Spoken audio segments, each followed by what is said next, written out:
Plus, India's leading CCTV brand, began producing surveillance devices locally in India in its manufacturing facility in Tirupati, Andhra Pradesh 5 years ago. And since then, the brand has enhanced its manufacturing capabilities to reach the plant's maximum production capacity of 1 MN units a month. Backed by our R&D proficiency, we have plans in action to further augment our capabilities and become many times larger than the current size to produce 6 MN units per month in near future to make our brand more and more Atmanirbhar in order to accomplish our PM's dream and to make India truly self-reliant.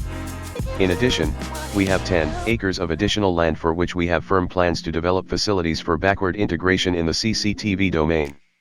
CCTV and recorders components like housing, cables, and adapters among the others are placed in the first phase of manufacturing, which will lead to an actual increase in local content in manufacturing and go another mile in the localization and indigenization process of CCTV manufacturing in India. With visible government support, we do foresee exports of surveillance products in near future from this stupendous production facility. Says Mr. Aditya Kemkot, Managing Director of CP+. For more information, please visit www.ncnonline.net.